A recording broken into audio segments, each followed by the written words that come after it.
70세 노인이 은퇴 자금을 모으려다 전 재산을 잃었습니다.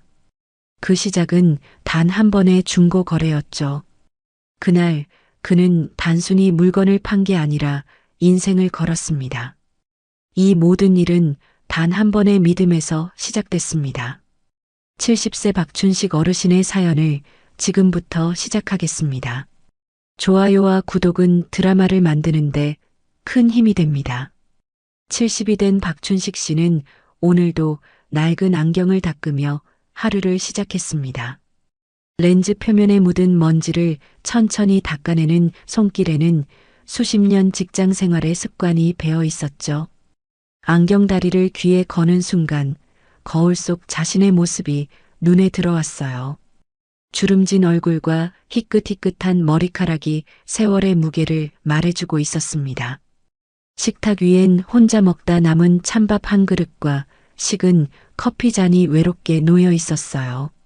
아내가 떠난 지 벌써 3년째였지만 여전히 두 사람분의 그릇을 꺼내는 습관을 고치지 못했죠. 커피 잔을 들어 한 모금 마시려다가 차가운 온도에 다시 내려놓았습니다. 데우기도 귀찮았어요. 벽에는 오래된 회사 근속상과 가족 사진이 나란히 걸려 있었는데 사진 속 젊은 날의 그는 지금보다 훨씬 당당한 표정을 짓고 있었습니다. 30년을 다닌 회사에서 받은 펜은 이제 먼지만 쌓여가고 있었죠. 가족 사진 속에는 아직 어렸던 딸과 아들이 활짝 웃고 있었어요. 지금은 둘 다 서울에서 각자의 삶을 살아가고 있었습니다. 창밖으로 들려오는 아이들의 웃음소리에 그는 문득 미소를 지었어요. 손주들이 보고 싶었지만 멀리 사는 아이들에게 먼저 연락하는 건 왠지 부담을 주는 것 같아 망설여졌죠. 명절에나 한 번씩 보는 것도 이젠 익숙해졌습니다. 바쁠 텐데 괜히 신경 쓰이게 하면 안 되지. 그는 혼잣말로 중얼거렸어요. 거실 한쪽 구석에는 먼지 쌓인 노트북이 있었지만 그는 그쪽을 쳐다보지도 않았습니다. 몇 번 켜보려 했지만 비밀번호도 잊어버렸고 복잡한 화면은 그에게 너무 버거웠죠. 대신 작은 스마트폰 화면에 조심스럽게 손가락을 얹었습니다. 며칠 전 동네 복지관에서 배운 대로 앱을 켜고 집 안 서랍에 오래 묵혀뒀던 카메라를 찍어 올렸어요. 카메라를 꺼내 닦으면서 그는 옛 추억에 잠겼습니다. 20대 때 첫 월급으로 산 물건이었죠. 아이들 운동회도 찍고 가족여행 때마다 들고 다녔던 소중한 물건이었어요. 하지만 이젠 디지털 시대가 되면서 쓸모가 없어졌고 서랍 깊은 곳에서 잊혀져 있었습니다. 당근마켓 첫 등록 완료라는 알림이 화면에 뜨자 그의 눈가에 주름이 깊어지며 뿌듯한 표정이 번졌습니다. 화면 속 오래된 카메라가 새 것처럼 반짝이고 있었어요. 사진을 여러 장 찍어서 올리는데 꼬박 1시간이 걸렸지만 해냈다는 성취감이 밀려왔죠. 이제 나도 해볼 만하네. 그는 스스로에게 이렇게 말하며 고개를 끄덕였습니다. 복지관 선생님이 요즘은 어르신들도 다들 이렇게 하신답니다라고 했던 말이 떠올랐어요. 세상과 단절된 듯 했던 하루가 그 작은 클릭 하나로 새로이 열리는 듯 했습니다. 은퇴 후 무료한 시간을 채울 무언가를 찾은 것 같아 가슴이 두근거렸어요. 통장에 남은 돈도 얼마 없고 연금만으로는 생활이 빠듯했지만 이렇게 집에 있는 물건들을 팔면 조금이나마 보탤 수 있을 거라는 희망이 생겼죠. 그는 방 안을 둘러보며 팔 수 있는 물건들을 머릿속으로 정리하기 시작했습니다. 하지만 그 손끝이 향한 곳에는 그가 상상조차 하지 못한 예기치 못한 파국이 조용히 기다리고 있었습니다. 선의로 시작한 작은 거래가 그의 남은 인생을 송두리째 흔들어 놓을 거라는 사실을 그 순간 박춘식 씨는 전혀 알지 못했죠. 며칠이 지나자 스마트폰 화면에 새 메시지 알림이 떴습니다. 박춘식 씨는 안경을 고쳐 쓰고 화면을 들여다봤어요. 젊은 남자 한 명이 정중한 문체로 카메라 구매 의사를 밝혀왔죠. 안녕하세요, 어르신. 올려주신 카메라 상태가 정말 좋아 보이네요. 직접 뵙고 거래하고 싶은데 괜찮으실까요? 따뜻한 말투가 노인의 마음을 빠르게 녹였습니다. 박춘식 씨는 설레는 마음으로 답장을 보냈어요. 네, 좋습니다. 언제 오실 수 있나요? 손가락이 떨려서 글자를 잘못 누르기도 했지만 천천히 고쳐가며 메시지를 완성했죠. 얼마 지나지 않아 답장이 왔습니다. 내일 오후 2시에 댁 근처로 가도 될까요? 직접 방문해서 거래하는 게 서로 안전하잖아요. 그날 밤 박춘식 씨는 오랜만에 설레는 마음으로 잠자리에 들었어요. 누군가와 약속이 있다는 것만으로도 하루가 의미 있게 느껴졌죠. 아침에 일어나자마자 그는 집안을 정리하기 시작했습니다. 혹시 모를 방문에 대비해 거실도 쓸고 카메라도 다시 한번 깨끗이 닦았어요. 약속 시간 30분 전부터 그는 창가에 서서 밖을 내다봤습니다. 차가 한 대 들어올 때마다 가슴이 두근거렸죠. 정확히 2시 깔끔한 회색 승용차 한 대가 아파트 앞에 멈춰 섰어요. 차에서 내린 건 30대 초반으로 보이는 단정한 청년이었습니다. 정장을 입은 청년은 차 문을 열며 환한 미소를 지었어요. 어르신, 안녕하세요. 그의 목소리는 밝고 경쾌했습니다. 박춘식 씨는 얼떨결에 손을 흔들며 인사를 받았죠. 청년이 다가오자 그는 문을 열고 반갑게 맞이했어요. 어서 오세요. 찾아오시느라 수고하셨어요. 아닙니다. 제가 직접 와야죠. 요즘 어르신들 상대로 사기치는 사람들도 많다던데 저는 그런 사람 아니니까 안심하셔도 됩니다. 청년은 웃으며 말했습니다. 그 말에 박춘식 씨는 오히려 더 안심이 되었어요. 사기꾼이라면 이렇게 떳떳하게 말하지 못할 거라고 생각했죠. 차량 트렁크를 열자 안에는 다양한 전자제품 상자들이 가지런히 쌓여 있었습니다. 저 중고 거래를 업으로 하고 있거든요. 어르신들한테서 물건 사서 필요한 분들께 다시 파는 일이에요. 청년의 설명은 논리적이고 신뢰가 갔어요.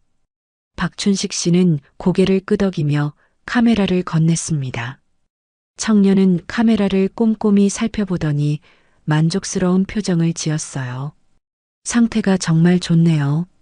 이 정도면 15만 원 드려도 되겠어요. 그는 현금을 봉투째 꺼내 건네며 말했습니다. 요즘 어르신들도 기술에 밝으시네요. 당근마켓까지 혼자 하시다니 대단하십니다. 그 짧은 칭찬에 박춘식 씨는 가슴이 뿌듯해졌어요. 은퇴 후 처음으로 누군가에게 인정받는 기분이었죠. 아이고, 별 말씀을요. 복지관에서 배웠어요. 그는 쑥스럽게 웃으며 대답했습니다. 청년은 명함을 하나 꺼내 건넸어요.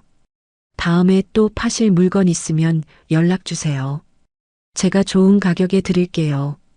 거래가 끝나고 청년이 돌아간 후에도 박춘식 씨는 한동안 손에 쥔 현금 봉투를 바라봤습니다. 오랜만에 스스로 번 돈이라는 생각에 기분이 좋았어요. 그날 저녁 그는 오래간만에 근처 식당에서 삼겹살을 사 먹었죠. 며칠 후 청년에게서 다시 메시지가 왔습니다. 어르신, 그때 카메라 너무 잘 썼어요. 감사합니다. 요즘 어떻게 지내세요?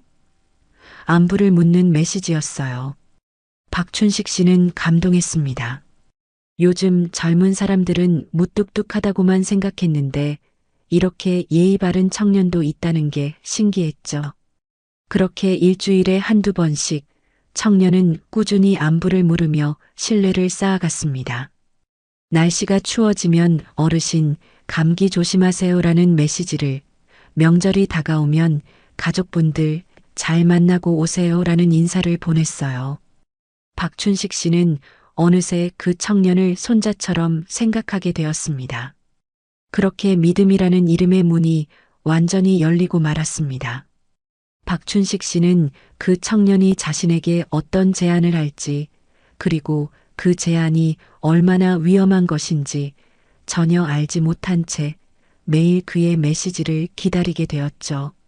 한 달쯤 지났을 무렵 청년은 새로운 제안을 내밀었습니다. 평소처럼 안부 인사로 시작된 대화였지만 이번엔 뭔가 달랐어요. 어르신, 혹시 시간 되시면 제가 하는 일 좀 도와주실 수 있으세요? 물론 수고비는 드립니다. 박춘식 씨는 화면을 보며 고개를 갸웃했습니다. 무슨 일인데요? 그가 묻자 청년은 친절하게 설명하기 시작했어요.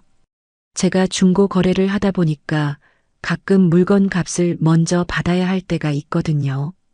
그런데 제 통장은 거래가 많아서 한도 제한이 걸렸어요. 그래서 어르신 통장으로 잠깐만 받았다가 다시 제게 보내주시면 수고비로 10만 원 드릴게요. 박춘식 씨는 처음엔 망설였습니다. 뭔가 이상하다는 느낌이 들었거든요. 하지만 청년은 계속해서 설명했어요. 걱정하지 마세요. 저도 사업자 등록증 있고 세금도 다 내는 정식 사업자예요. 그냥 통장 한도 문제 때문에 그런 거예요. 요즘 은행들이 돈 세탁 방지한답시고 제한을 많이 걸어놔서요. 그런데 내가 그런 걸 해도 되나? 박춘식 씨가 조심스럽게 물었습니다. 청년은 웃으며 대답했어요. 당연하죠. 어르신은 그냥 중간에서 전달만 해주시는 거예요. 한 번만 도와주시면 제가 다음엔 어르신한테 더 좋은 물건 싸게 구해드릴게요. 그날 밤 박춘식 씨는 잠을 이루지 못했습니다. 침대에 누워 천장을 바라보며 생각에 잠겼죠. 10만 원이면 한 달 전기세와 관리비를 낼 수 있는 돈이었어요. 요즘 물가가 올라서 연금만으로는 생활이 빠듯했거든요. 냉장고에는 반찬도 떨어져 가고 겨울옷도 새로 사야 했습니다. 이젠 나도 돈을 벌 수 있구나.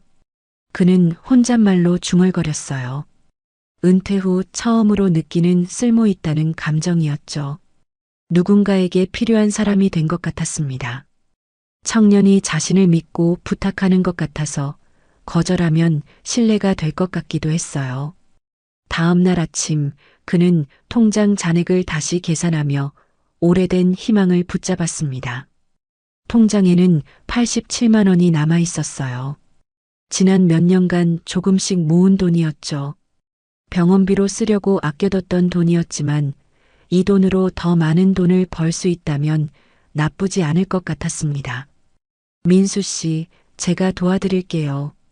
박춘식 씨는 메시지를 보냈습니다. 청년은 곧바로 답장을 보내왔어요. 정말요? 감사합니다, 어르신. 어르신 같은 분이 계셔서 제가 사업을 할 수 있어요. 정말 고맙습니다. 며칠 후 청년은 직접 찾아왔습니다. 이번에도 단정한 차림이었고 손에는 서류 가방을 들고 있었어요. 어르신, 이게 거래 명세서예요. 보시면 다 정식으로 된 거래거든요. 그는 서류를 펼쳐 보였지만 박춘식 씨는 작은 글씨들이 눈에 잘 들어오지 않았습니다. 그래서 얼마를 받으면 되는 거죠? 박춘식 씨가 물었어요. 청년은 미소를 지으며 말했습니다. 200만 원이요. 제 거래처에서 물건값으로 보낼 거예요.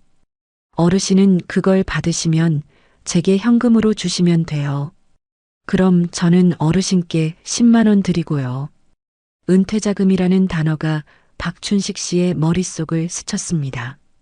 이렇게 한 번씩만 도와주면 한 달에 10만 원씩 벌 수 있다는 계산이 섰죠. 1년이면 120만 원, 그렇게 몇 년 모으면 노후 자금에 보탤 수 있을 것 같았어요. 결국 그는 통장 사본과 신분증 사본을 청년에게 건넸습니다. 조심히 쓰세요. 이거 중요한 거잖아요. 청년은 고개를 끄덕이며 말했어요. 당연하죠. 제가 어르신을 믿는 만큼 어르신도 저를 믿어주세요. 일주일 후 박춘식 씨의 통장에 200만 원이 입금되었습니다. 그는 떨리는 손으로 ATM 기계 앞에 섰어요. 청년의 지시대로 돈을 인출했죠. 두꺼운 현금 뭉치를 손에 쥐자 무게감이 느껴졌습니다. 오랜만에 만져보는 큰 돈이었어요. 약속 장소에서 청년을 만났습니다. 고생하셨어요, 어르신. 청년은 현금 뭉치를 받아 가방에 넣으며 말했어요. 그리고 봉투 하나를 꺼내 건넸습니다. 수고비예요.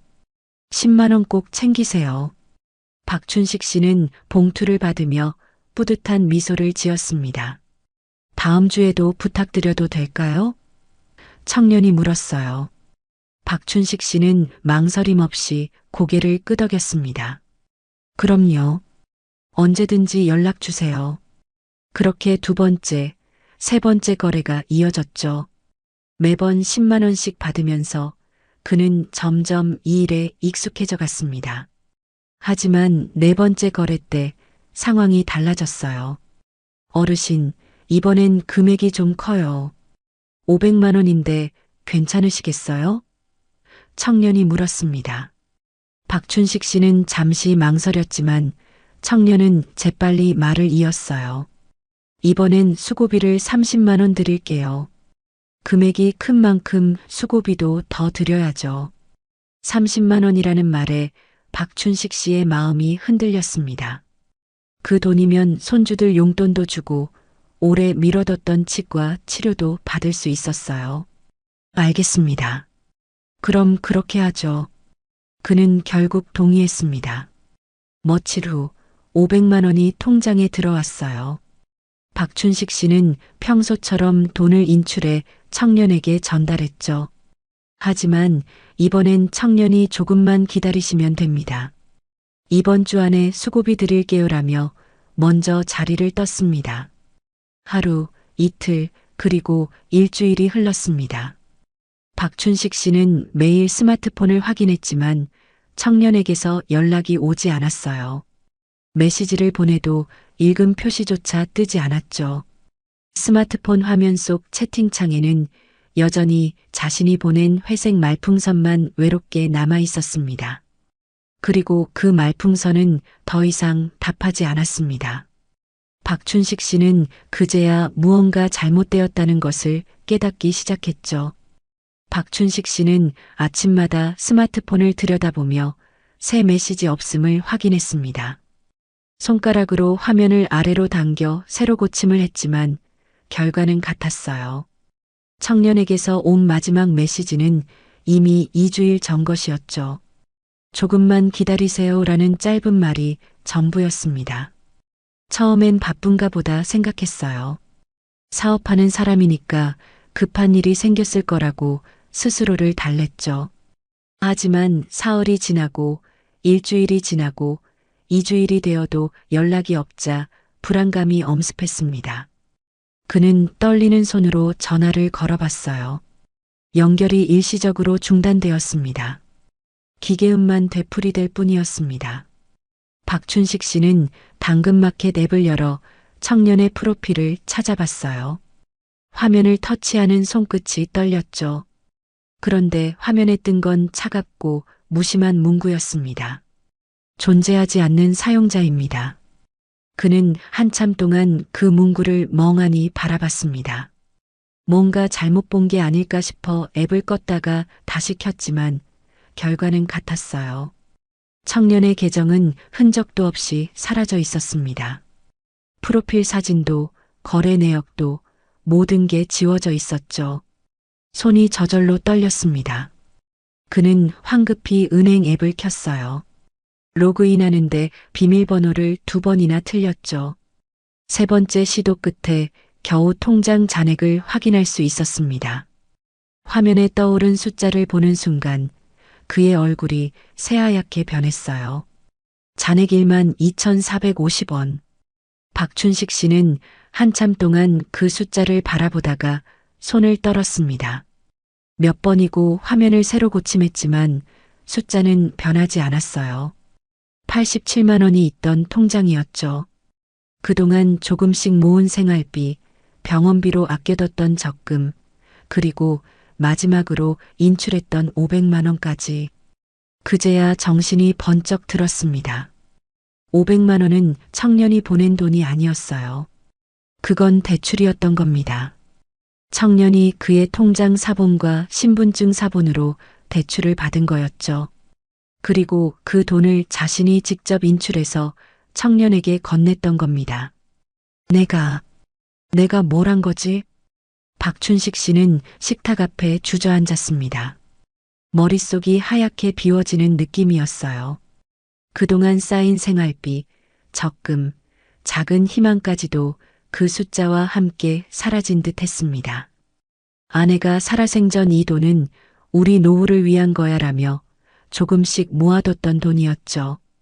그날 오후 그는 떨리는 다리를 이끌고 경찰서를 찾아갔습니다. 번호표를 뽑고 한참을 기다렸어요. 대기실에는 자신처럼 지친 표정의 사람들이 앉아 있었습니다. 1시간을 기다린 끝에 겨우 상담 창구로 불려갔죠. 어떻게 오셨어요? 젊은 경찰관이 물었습니다. 박춘식 씨는 떨리는 목소리로 상황을 설명했어요. 당근마켓에서 만난 청년, 통장을 빌려준 일, 그리고 사라진 돈에 대해서요. 말을 하는 내내 목소리가 자꾸 떨렸습니다. 경찰관의 표정은 익숙한 피로로 가득했어요. 이런 사건을 수없이 봐왔다는 듯한 얼굴이었죠. 신분증이랑 통장 사본 주신 거죠? 경찰관이 물었습니다. 박춘식 씨는 고개를 끄덕였어요. 명예 도용 당하신 겁니다. 요즘 이런 사건 많아요. 그럼 돈은 돌려받을 수 있나요? 박춘식 씨가 간절한 목소리로 물었습니다. 경찰관은 잠시 침묵하더니 조심스럽게 말했어요. 수사는 진행하겠지만 솔직히 말씀드리면 돈 돌려받기는 어려울 수 있어요. 범인을 잡아도 이미 돈을 다 쓴 경우가 많거든요. 수사에 시간 걸립니다. 일단 진술서 작성하시고 통장 거래 내역이랑 카카오톡 대화 내용 다 캡처해서 제출해 주세요. 박춘식 씨는 멍한 표정으로 고개를 끄덕였습니다. 진술서를 작성하는 내내 손이 떨려서 글씨가 제대로 써지지 않았어요. 피해 금액 500만 원이라고 쓰는 순간 눈앞이 흐려졌죠. 그 돈은 단순히 500만 원이 아니었습니다. 그건 그의 노후였고 희망이었고 존엄이었어요. 경찰서를 나와 버스 정류장까지 걸어가는 동안 다리에 힘이 하나도 없었습니다. 버스에 올라타 창가 자리에 앉았어요. 돌아오는 버스 안 사람들의 웃음소리가 유난히 크게 들렸습니다. 모두가 행복해 보였죠. 뒷좌석에서 젊은 커플이 스마트폰을 보며 이야기하는 소리가 들렸어요. 또 노인 피싱이래. 요즘 어르신들 왜 이렇게 속아? 여자가 말했습니다. 그러게. 조심하라고 뉴스에서 맨날 나오잖아. 이해가 안 돼. 남자가 웃으며 대꾸했죠. 그 말들이 박춘식 씨의 귀에 날카롭게 박혔습니다. 부끄러움과 자괴감이 밀려왔어요. 나는 왜 이렇게 바보 같았을까? 왜 조심하지 못했을까? 스스로를 자책하는 목소리가 머릿속에서 맴돌았습니다. 버스 창밖으로 스치는 불빛들을 바라보며 그는 천천히 눈을 감았습니다. 눈을 감자 청년의 미소가 떠올랐어요. 어르신, 저를 믿어주세요. 그 다정했던 목소리가 이제는 조롱처럼 들렸죠. 집에 돌아와 문을 열자 어두운 방이 그를 맞이했습니다. 전등을 켜지 않은 채 그는 식탁 앞에 앉았어요. 벽에 걸린 근속상과 가족 사진이 어둠 속에서 희미하게 보였습니다. 한때 자랑스러웠던 것들이 이제는 무의미하게 느껴졌죠. 스마트폰 화면을 켰습니다. 청년과 나눴던 대화 내역이 그대로 남아 있었어요. 어르신, 감사합니다. 어르신은 정말 좋은 분이세요. 다음에도 부탁드립니다. 모든 말들이 거짓이었습니다. 계산된 친절이었고 계획된 신뢰였죠. 그는 스마트폰을 내려놓고 두 손으로 얼굴을 감쌌습니다. 한숨이 깊게 새어나왔어요. 70년을 살아오며 쌓아온 것들이 한순간에 무너져 내린 기분이었습니다.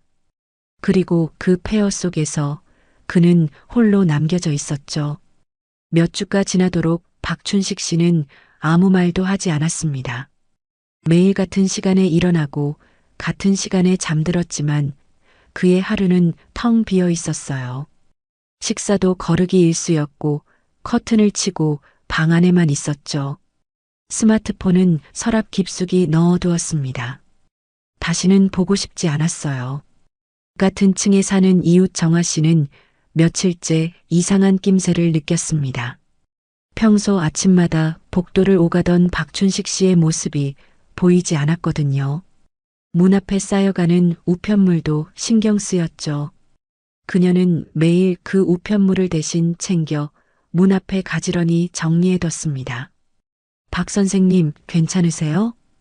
정아 씨는 몇 번이고 문을 두드렸어요. 하지만 안에서는 아무 대답이 없었습니다. 가끔 안에서 움직이는 기척은 들렸지만 문은 열리지 않았죠.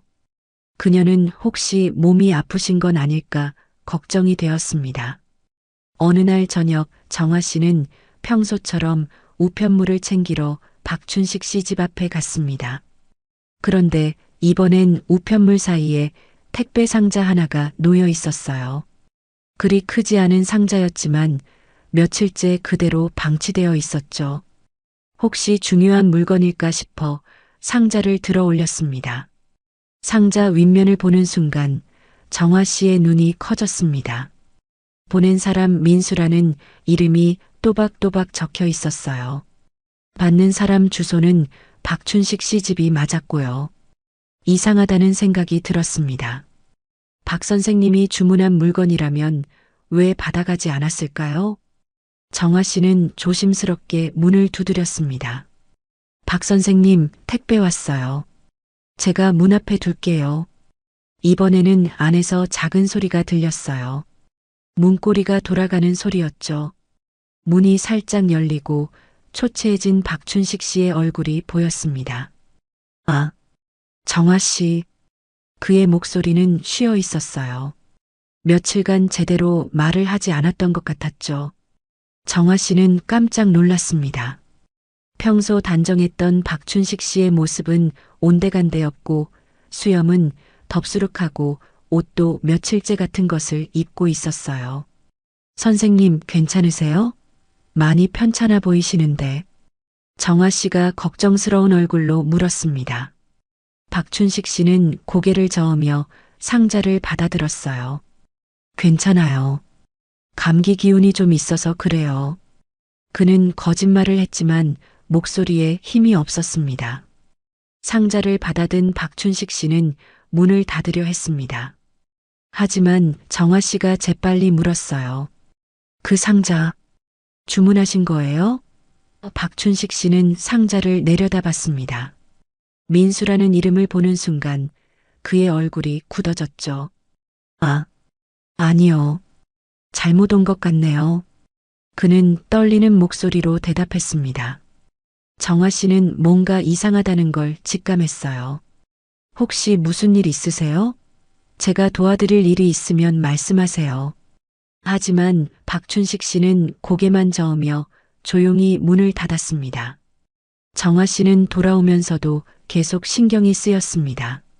민수라는 이름, 분명 어디선가 들어본 것 같았어요. 집에 돌아와서도 그 이름이 머릿속을 떠나지 않았죠. 그녀는 문득 교회 명단을 떠올렸습니다. 서랍을 뒤져 교회에서 나눠준 새신자 명단 파일을 꺼냈어요. 몇 달 전 청년부에 새로 등록한 사람들의 이름이 적혀 있었죠. 한 장 한 장 넘기다가 그녀의 손이 멈췄습니다. 김민수, 32세, 연락처 10-XXXX-XXXX 같은 이름이었습니다. 하지만 뭔가 이상했어요. 교회에 등록한 지 한 달도 안 돼서 나오지 않게 됐던 사람이었죠.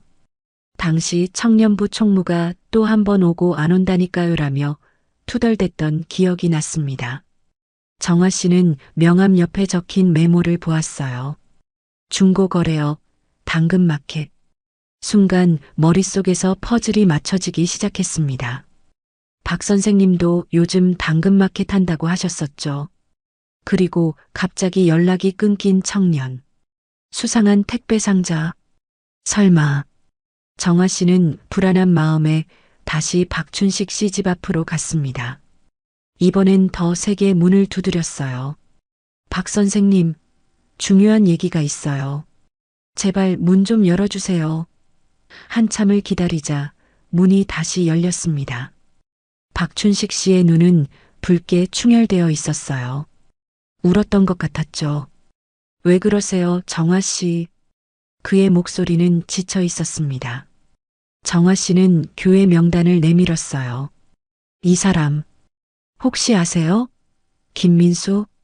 그 이름을 듣는 순간 박춘식 씨의 얼굴이 창백해졌습니다. 손이 떨리기 시작했고 다리에 힘이 풀려 문틀을 붙잡았어요.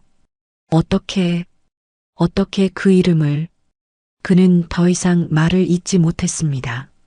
정아 씨는 그의 팔을 붙잡으며 안으로 들어갔어요. 거실은 어둡고 을씨년스러웠죠. 정아 씨는 박춘식 씨를 소파에 앉히고 자초지종을 물었습니다. 한참을 망설이던 박춘식 씨는 결국 모든 이야기를 털어놨어요. 당근마켓에서 만난 청년, 친절했던 그의 말투, 통장을 빌려준 일, 그리고 사라진 500만 원까지.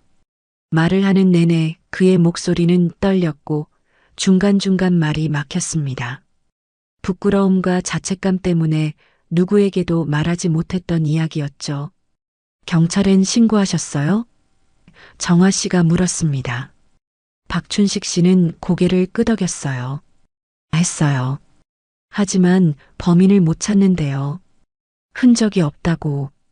그는 무력하게 말했습니다. 정아 씨는 잠시 생각에 잠겼습니다. 그리고 택배 상자를 가리켰어요. 저 상자 열어보셨어요? 박춘식 씨는 고개를 저었습니다. 무서워서 못 열었어요. 또 무슨 일이 생길까봐. 같이 열어봐요. 혹시 단서가 있을지도 몰라요. 정아 씨는 상자를 가져와 조심스럽게 테이프를 뜯었습니다. 상자 안에는 얇은 명함 몇 장과 전단지가 들어 있었어요. 그리고 놀랍게도 교회 로고가 찍힌 작은 십자가 열쇠고리도 함께 있었습니다. 명함을 보는 순간 정아 씨의 눈이 커졌어요. 김민수 마이너스 중고거래 전문 연락처 10-XXXX-XXXX 교회 명단에 있던 전화번호와 똑같았습니다.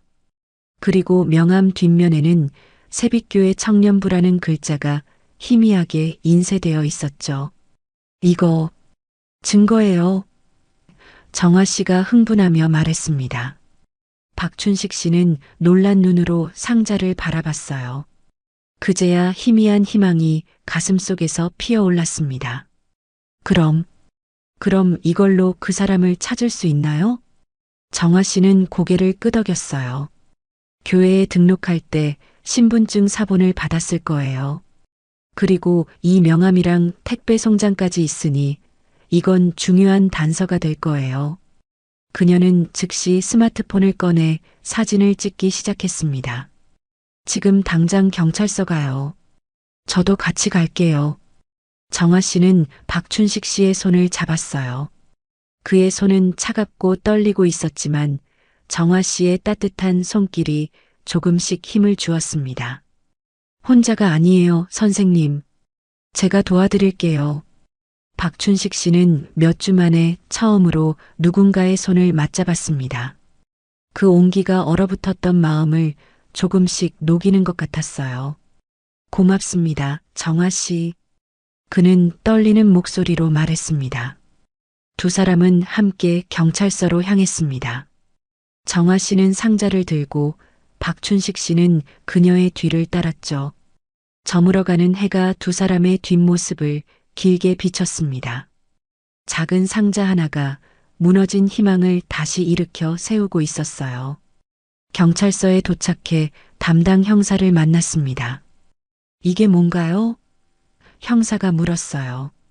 정화 씨는 차근차근 설명했습니다. 택배 상자, 명함, 교회 등록 정보까지.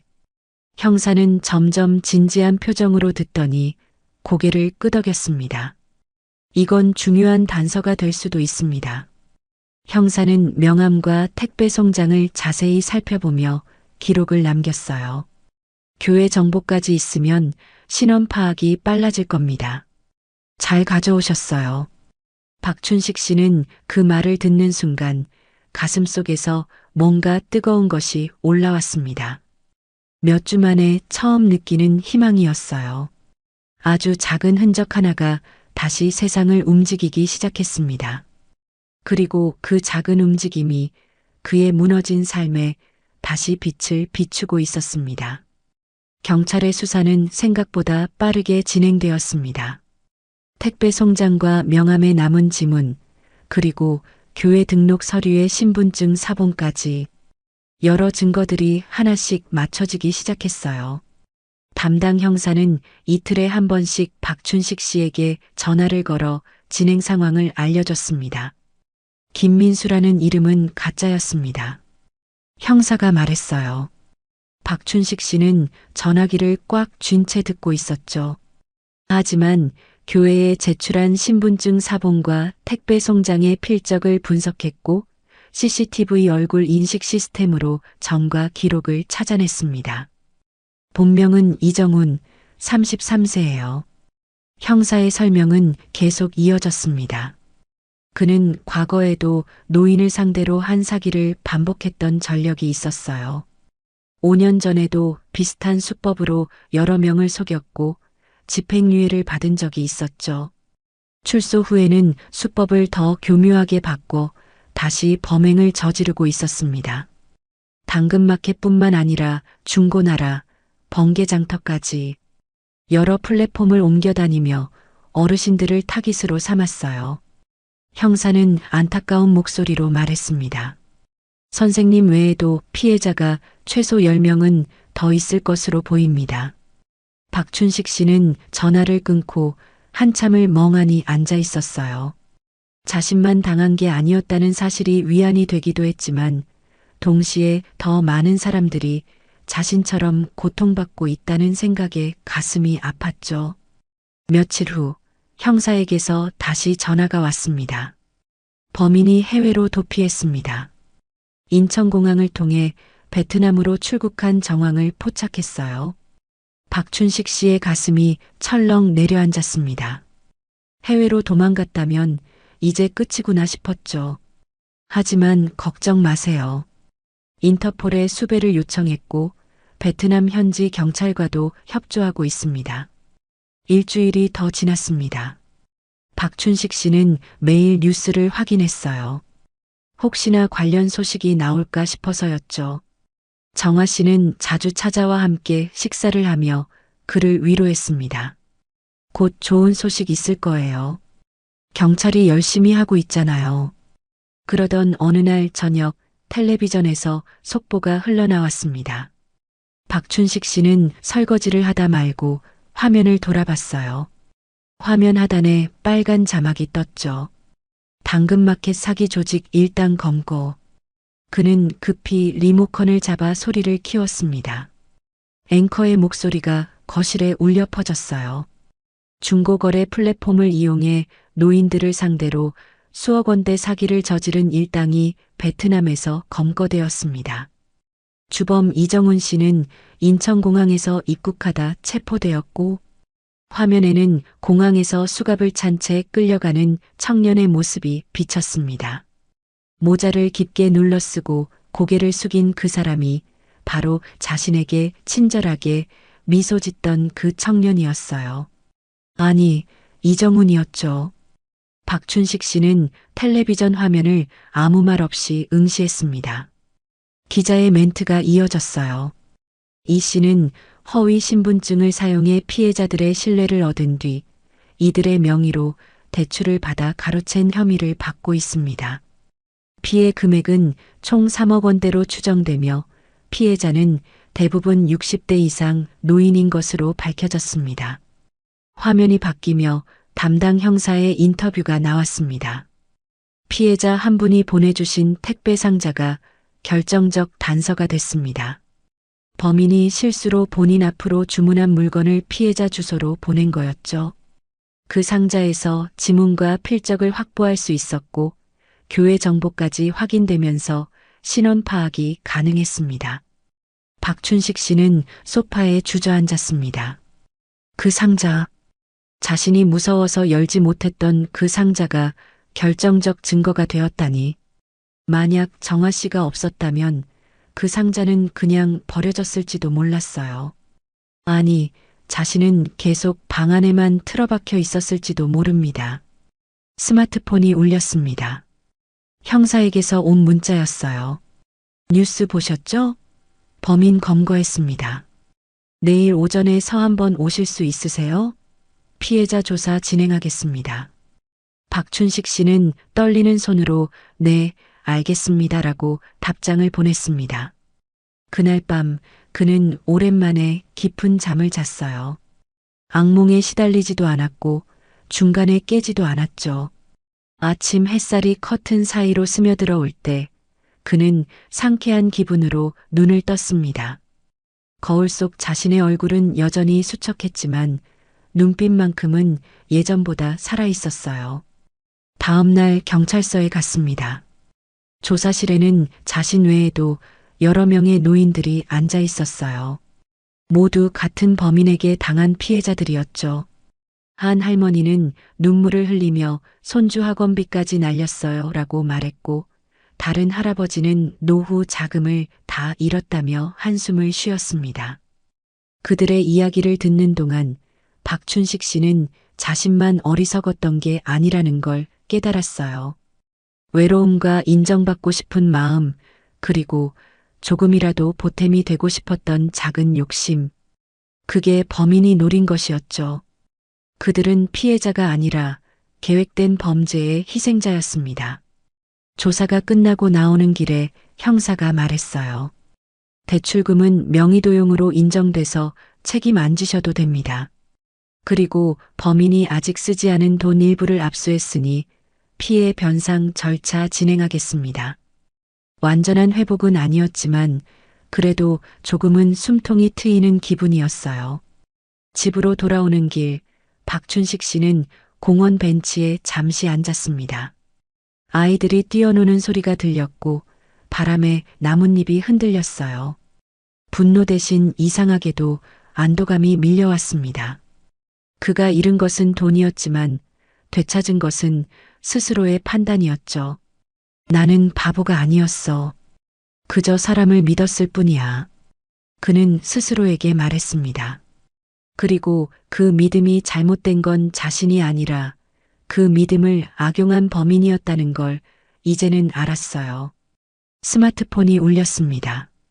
딸에게서 온 영상 통화였어요. 아빠 뉴스 봤어. 범인 잡혔다며? 딸의 목소리가 들렸습니다. 박춘식 씨는 잠시 망설이다가 전화를 받았어요. 화면 속에는 딸과 손주들의 얼굴이 보였죠. 아빠, 왜 그런 일 당하고 우리한테 말 안 했어? 얼마나 힘들었어. 딸의 눈가가 붉어졌습니다. 박춘식 씨는 쓴웃음을 지었어요. 미안하다. 부끄러워서 말 못했어. 멀리서 손주들의 웃음소리가 들려왔습니다. 다음 주말에 내려갈게. 아빠 혼자 두면 안 될 것 같아. 딸이 말했습니다. 박춘식 씨는 고개를 끄덕였어요. 그래, 기다릴게. 손주들 데리고 와. 영상통화를 끊고 나서 그는 조용히 눈을 감았습니다. 방 안으로 들어와 창문을 열었어요. 신선한 공기가 밀려 들어왔죠. 벽에 걸린 가족 사진을 바라보며 그는 이제 괜찮다는 듯 천천히 숨을 고르며 앉아 있었습니다. 긴 터널을 지나온 것 같았어요. 아직 완전히 빠져나온 건 아니었지만 이제 출구가 보이기 시작했습니다. 몇 달이 흘렀습니다. 계절은 어느덧 봄에서 여름으로 넘어가고 있었어요. 박춘식 씨는 오늘도 아침 일찍 일어나 세수를 하고 깔끔하게 면도를 했습니다. 거울 속 자신의 모습이 예전보다 훨씬 나아 보였어요. 주름은 여전했지만 눈빛만큼은 살아 있었죠. 식탁 위에는 딸이 보내준 반찬통들이 놓여 있었습니다. 지난주 방문했을 때 냉장고 가득 채워놓고 간 것들이었어요. 아빠 잘 챙겨 먹어야 해라던 딸의 목소리가 떠올랐습니다. 그는 밥을 한 공기 담고 미역국을 데워 조용히 아침을 먹었어요. 식사를 마치고 시계를 보니 9시였습니다. 서두를 시간이었죠. 그는 옷장에서 단정한 베이지색 셔츠를 꺼내 입었어요. 아내가 생전에 사준 셔츠였는데 오랫동안 입지 않고 옷장에 걸어뒀던 것이었습니다. 오늘은 특별한 날이니까요. 현관문을 나서는 순간 맞은편 문이 열렸습니다. 정화 씨였어요. 오늘이 그날이죠? 떨리세요? 그녀가 환하게 웃으며 물었습니다. 박춘식 씨는 고개를 끄덕였어요. 좀 그래요. 사람들 앞에서 말하는 게 얼마만인지 모르겠어요. 잘하실 거예요. 선생님 이야기가 다른 분들한테 큰 도움이 될 거예요. 정화 씨는 그의 어깨를 다독이며 말했습니다. 두 사람은 함께 엘리베이터를 타고 내려갔어요. 아파트 앞에는 복지센터에서 보낸 차량이 기다리고 있었죠. 차를 타고 10분을 달려 동네 복지센터에 도착했습니다. 건물 입구에는 노인 대상 중고거래주의 교육이라는 현수막이 크게 걸려 있었어요. 박춘식 씨는 그 현수막을 보며 가슴이 두근거렸습니다. 몇 달 전만 해도 상상도 못했던 일이었죠. 강의실 문을 열자 이미 30여 명의 어르신들이 자리를 채우고 있었습니다. 대부분 60대 이상으로 보였어요. 어떤 분은 노트를 펼쳐놓고 있었고 어떤 분은 스마트폰을 만지작거리고 있었죠. 모두 진지한 표정으로 앞을 바라보고 있었습니다. 복지센터 담당자가 다가왔어요. 박춘식 선생님 오셨어요? 준비 다 됐습니다. 천천히 편하게 말씀하시면 돼요. 그녀는 따뜻하게 웃으며 단상을 가리켰습니다. 박춘식 씨는 깊게 숨을 들이마셨어요. 단상에 오르기 전 그는 주머니 속을 더듬었습니다. 거기에는 아직도 경찰서에서 받은 수사 완료 통지서가 접혀 있었어요. 몇 달 동안 버리지 못하고 늘 가지고 다녔던 종이였죠. 그 종이를 만지는 순간 마음이 조금 진정되었습니다. 담당자의 소개가 끝나고 박수 소리가 울렸습니다. 박춘식 씨는 천천히 단상에 올라섰어요. 조명이 눈부셨지만 곧 익숙해졌죠. 손에 마이크를 쥔 채 조용히 청중을 바라보았습니다. 수십 쌍의 눈이 자신을 향하고 있었어요. 안녕하세요. 저는 박춘식이라고 합니다. 목소리가 떨렸지만 계속 말을 이어갔어요. 오늘 제가 여러분께 들려드릴 이야기는 부끄러운 이야기입니다. 하지만 이 이야기가 여러분에게 조금이라도 도움이 된다면 제 실수가 헛되지 않을 거라 생각합니다. 청중들은 조용히 듣고 있었습니다. 한 할머니는 고개를 끄덕이고 있었고 한 할아버지는 안경을 고쳐 쓰며 집중하고 있었어요. 박춘식 씨는 차근차근 자신의 이야기를 풀어놓기 시작했습니다. 당근마켓에 첫 물건을 올렸던 날 친절하게 다가온 청년, 조금씩 쌓여가던 신뢰, 그리고 달콤했던 제안까지 그는 아무것도 숨기지 않았어요. 자신이 얼마나 외로웠는지, 얼마나 인정받고 싶었는지, 그리고 얼마나 어리석었는지를요. 저는 그가 저를 손주처럼 대해준다고 착각했습니다. 박춘식 씨의 목소리가 잠시 떨렸어요. 하지만 그는 처음부터 저의 외로움을 이용하려고 계획했던 겁니다. 제 마음이 아니라 제 통장을 본 거였죠. 청중석에서 한숨소리가 들렸습니다. 어떤 할머니는 손수건으로 눈가를 닦고 있었어요. 그들도 비슷한 경험이 있거나 아니면 그럴 뻔했던 순간이 있었던 것 같았죠.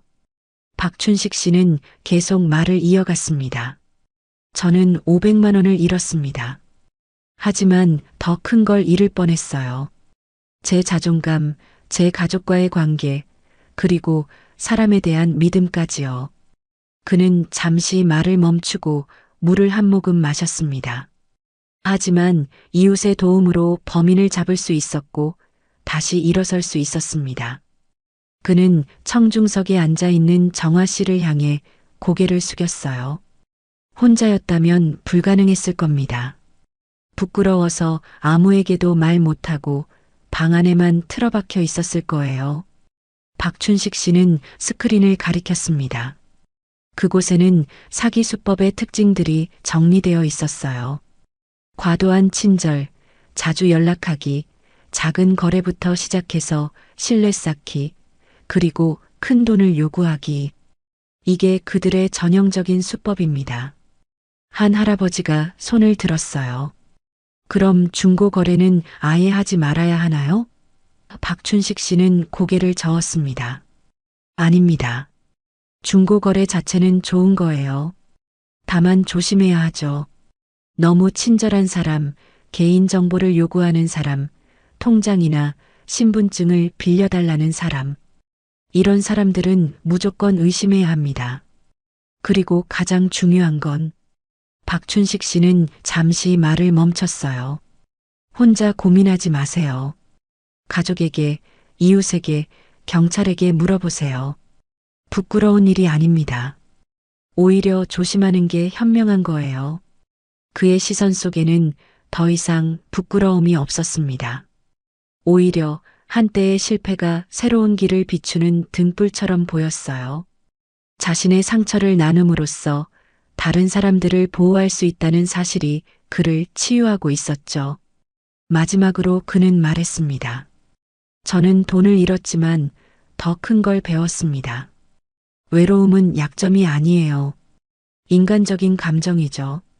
하지만 그 외로움을 이용하려는 사람들이 있다는 걸 기억하세요. 우리는 서로를 지켜줘야 합니다. 강의가 끝나자 청중의 박수가 조용히 울려 퍼졌습니다. 처음엔 몇 사람이 치던 박수가 점점 커지며 강의실을 가득 채웠어요. 어떤 할머니는 일어서서 박수를 쳤고 어떤 할아버지는 엄지손가락을 치켜 세웠습니다. 박춘식 씨는 단상에서 내려오며 고개를 숙였어요. 마음속으로 이제 정말 끝났다고 되뇌었습니다. 긴 악몽 같았던 시간이 끝났고 이제 새로운 시작이 펼쳐지고 있었죠.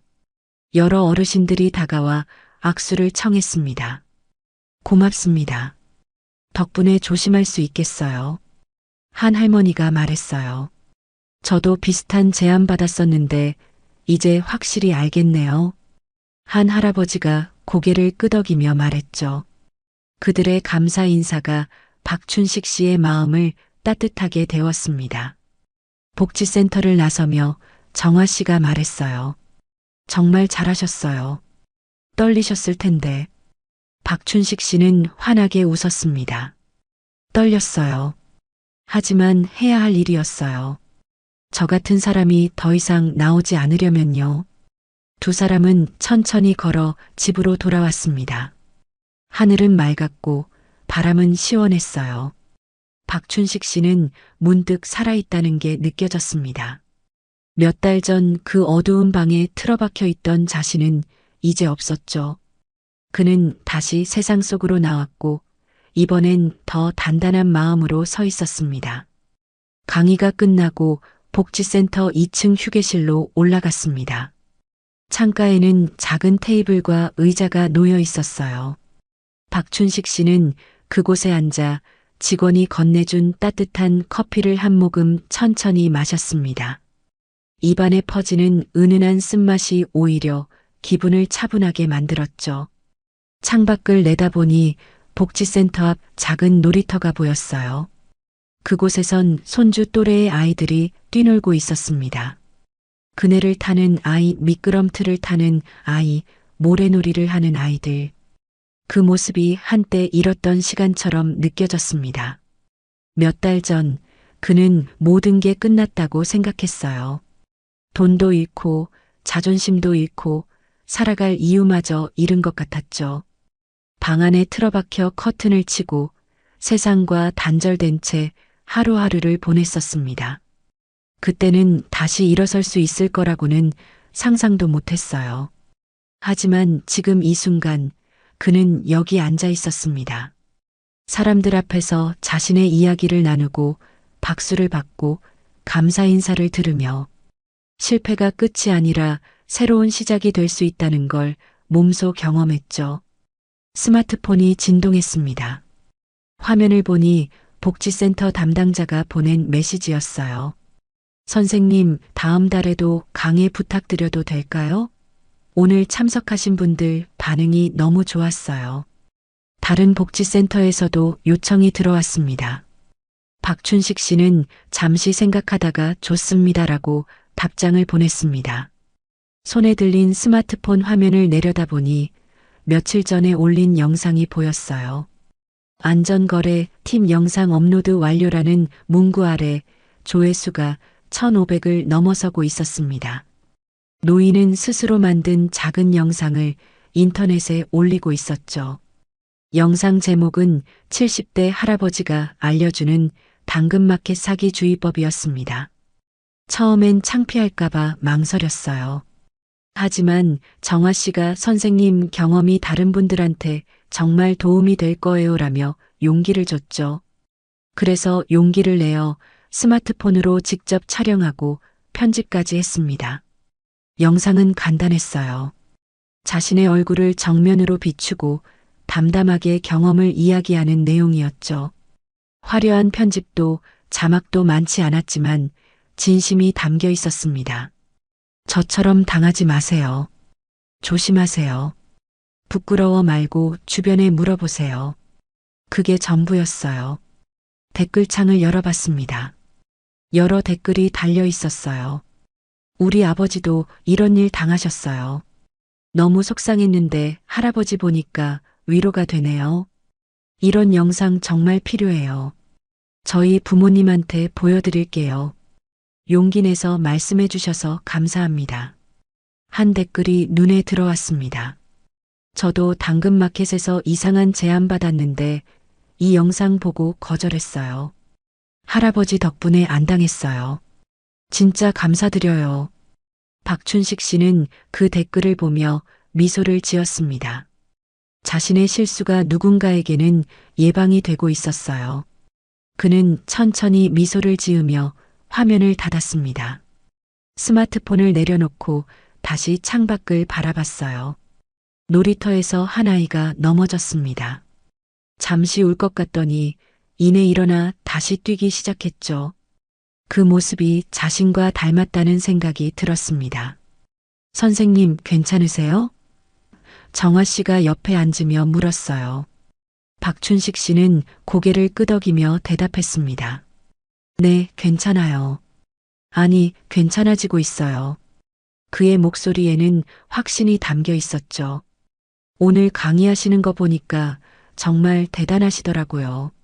몇 달 전 생각하면 정화 씨는 말을 잇지 못했습니다. 박춘식 씨는 쓴웃음을 지었어요. 그때는 정말 끝인 줄 알았어요. 하지만 정화 씨가 있었잖아요.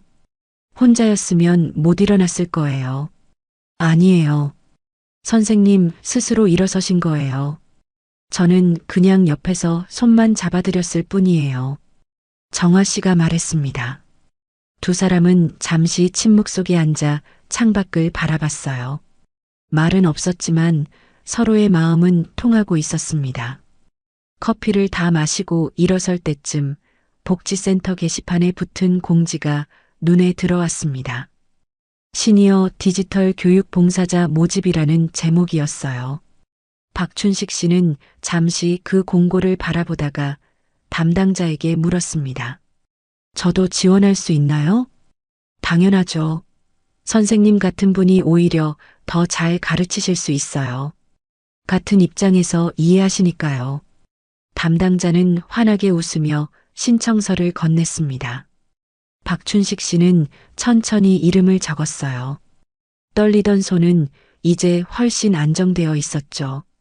복지센터를 나서는 길, 햇살이 두 사람의 얼굴을 따뜻하게 비쳤습니다.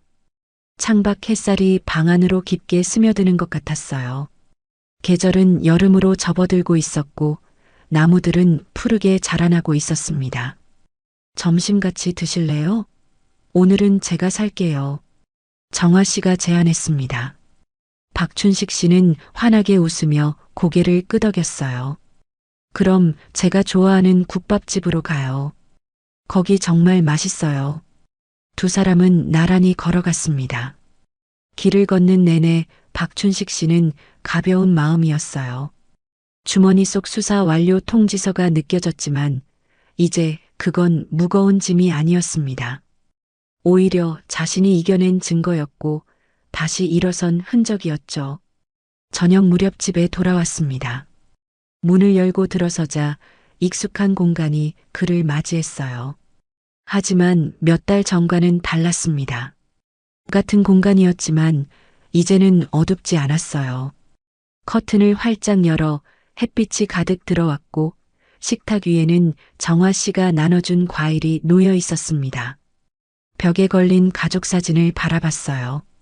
사진 속 젊은 날의 자신은 여전히 당당하게 웃고 있었습니다.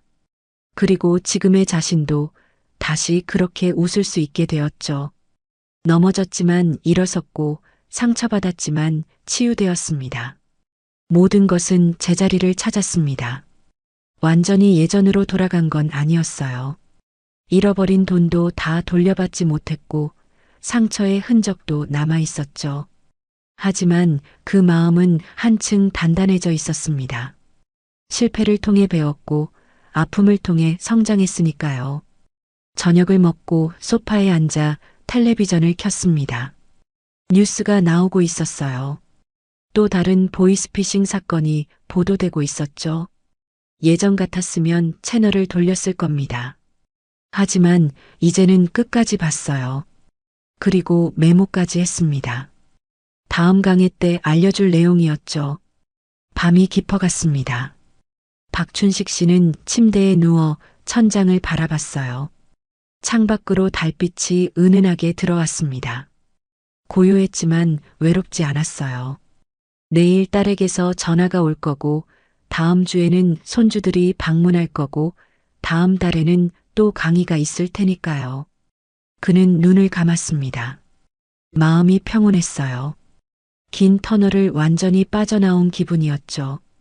그리고 조용한 나레이션처럼 그의 삶은 다시 흘러가기 시작했습니다.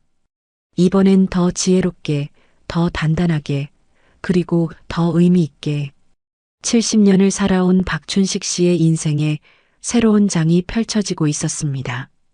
끝이 아니라 또 다른 시작이었죠. 그는 더 이상 혼자가 아니었고 더 이상 부끄러워하지 않았습니다.